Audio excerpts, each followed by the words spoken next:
یہ کہانی ہے ایک بادشاہ اور اس کی 7 بیٹیوں کی۔ ایک دن بادشاہ بہت خوش تھا۔ اس نے اپنی 7 بیٹیوں کو بلایا اور کہا کہ میں تم سب سے ایک سوال کروں گا، اگر مجھے تمہارا جواب اچھا لگا تو میں تمہاری پسند کا انعام تمہیں دوں گا۔ پھر بادشاہ نے پوچھا، تم کس کا دیا کھاتی ہو؟ پہلی 6 بیٹیوں نے کہا، ہم آپ کا دیا کھاتی ہیں ابا حضور۔ یہ سن کر بادشاہ بہت خوش ہوا اور انہیں ان کی پسند کا انعام دے دیا۔ جب چھوٹی بیٹی کی باری آئی، اس نے بہت معصومیت اور اعتماد کے ساتھ جواب دیا، ابا حضور میں اللہ کا دیا ہوا کھاتی ہوں، میرے پاس جو کچھ ہے سب اسی کی عنایت ہے۔ یہ جواب سن کر سب بہت حیران ہوئے۔ بادشاہ غصے سے آگ بگولا ہو گیا۔ اس نے کہا، کمبخت، تم نے گستاخی کی ہے، تمہیں اس کی سزا ملے گی۔ اس گستاخ کو پھانسی دی جائے۔ بادشاہ نے حکم دیا۔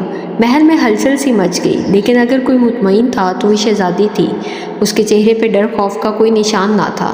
اسی دوران وزیر نے بادشاہ سے درخواست کی کہ شہزادی تو ناسمجھ ہے، یہ آپ کی بیٹی ہے، اسے معاف کر دیں۔ کیا یہ درست نہیں ہوگا کہ اسے جنگل میں چھوڑ دیا جائے تاکہ یہ اپنی بات کو سچ ثابت کر سکے اور ہمیں یہ بھی معلوم ہو جائے کہ یہ اپنے رب پر کتنا توکل رکھتی ہے؟ بادشاہ نے وزیر کی بات مان لی اور کہا، اسے جنگل چھوڑ آؤ، میں بھی تو دیکھوں یہ میرے بغیر کیسے اللہ کا دیا کھاتی ہے۔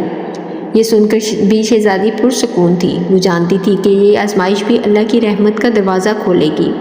شہزادی سے تمام زیورات اور کپڑے لے لیے گئے اور اسے جنگل میں چھوڑ آئے، مگر شہزادی کا توکل بہت مضبوط تھا۔ شہزادی نے رات کو جنگل میں لکڑیاں اکٹھی کی تاکہ آگ جلائی جا سکے۔ تبھی اسے ایک چونپڑی نظر آئی۔ وہ چونپڑی کے قریب گئی تو اسے ایک بزرگ کے کھانسنے کی آواز آئی۔ شہزادی نے اندر جا کر دیکھا تو ایک بیمار بزرگ پانی کے لیے پکار رہا تھا۔ شہزادی نے مٹکے سے پانی نکال کر ان کو پلایا اور چونپڑی کی صفائی بھی کی۔ بزرگ نے پوچھا، بیٹا تم اتنی رات کو جنگل میں کیا کر رہی ہو؟ شہزادی نے اپنا سارا احوال بیان کر دیا۔ صبح کے وقت بزرگ نے کہا، میں شہر کام پر جا رہا ہوں، 7-8 دن کے بعد واپس آؤں گا۔ تم یہاں آرام سے رہو، جھونپڑی میں کھانے پینے کا تمام سامان موجود ہے، پاس ہی ندی ہے، پانی بھر لینا اور بکری کا دودھ نکال لینا۔ یہ کہہ کر بزرگ شہر چلا گیا۔ جب رات ہوئی، شہزادی بکری کا دودھ نکال کر آدھا اپنے لیے رکھ لیتی اور آدھا ایک برتن میں ڈال کر جھونپڑی کے باہر رکھ دیتی ہے کہ اگر کوئی جانور یا پرندہ بھوکا پیاسا ہوا تو وہ اسے پی لے گا۔ پھر وہ اطمینان سے سو جاتی ہے۔ صبح جب اٹھتی ہے تو جھونپڑی کا دروازہ کھولتی ہے تو کیا دیکھتی ہے کہ برتن کے پاس ایک عجیب سی روشنی دکھائی دے رہی ہے۔ قریب جا کر دیکھتی ہے کہ وہاں ایک قیمتی لال پڑا ہے جو سورج کی روشنی میں چمک رہا ہے۔ وہ سوچتی ہے کہ یہ لال کہاں سے آیا؟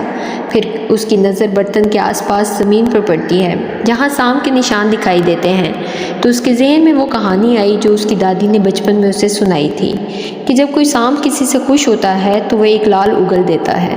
تو وہ سوچتی ہے کہ شاید یہ وہی سانپ تھا جو رات کو دودھ پینے آیا ہوگا۔ یہ بھوکا پیاسا تھا اور دودھ پی کر خوش ہو گیا ہوگا اور اسی خوشی کے اظہار کے طور پر وہ یہ لال یہاں چھوڑ گیا۔ وہ بہت خوش ہوتی ہے اور اللہ پر اس کا یقین اور بھی پختہ ہو گیا۔ اب وہ روزانہ دودھ کا پیالہ باہر رکھ دیتی اور سانپ روزانہ ایک لال اگل دیتا۔ اسی طرح 7 دن گزر گئے۔ 7 دن کے بعد وہ بزرگ واپس آ جاتے ہیں تو شہزادی 3 لال اسے دیتی ہے اور کہتی ہے، آپ شہر لے جائیں اور انہیں بیچ کر محل بنانے کا سامان اور مزدور لے آئیں۔ باقی 4 لال وہ گلے میں مالا کے طور پر پہن لیتی ہے۔ کچھ ہی مہینوں میں جنگل میں ایک شاندار محل تیار ہو جاتا ہے۔ محل میں دنیا کی تمام نعمتیں ہوتی ہیں۔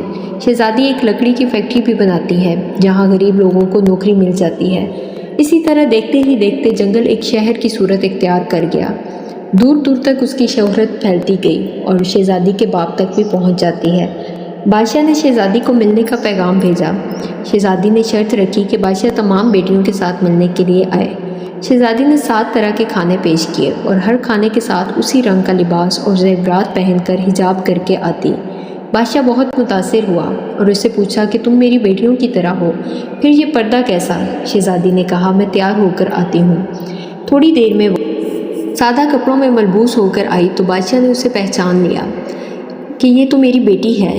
میں نے سوچا تھا کہ شاید تمہیں جنگل کے جانور کھا گئے ہوں گے، مگر تم اتنی خوش قسمت ہو، اتنی عظیم شہزادی کے پاس رہ رہی ہو، میں تمہیں اس شہزادی سے آزاد کروا لیتا ہوں۔ اس نے کہا، ابا حضور، وہ شہزادی میں ہی ہوں۔ میں نے آپ سے کہا تھا نا کہ میں اللہ کا دیا ہوا کھاتی ہوں، تو یہ سب مجھے اللہ نے ہی عطا کیا ہے۔ آپ نے مجھے آزمائش میں ڈالا، مگر میرے اللہ نے مجھے اس انعام سے نوازا۔ بابا جان، اللہ نے مجھے کہاں سے کہاں پہنچا دیا اور آج میں آپ سے زیادہ امیر ہوں۔ بادشاہ بہت شرمندہ ہوا۔ اس نے شہزادی سے معافی مانگی اور اپنے اللہ سے بھی معافی مانگی اور کہا واقعی تم نے ثابت کر دیا کہ تم اللہ کا دیا ہوا کھاتے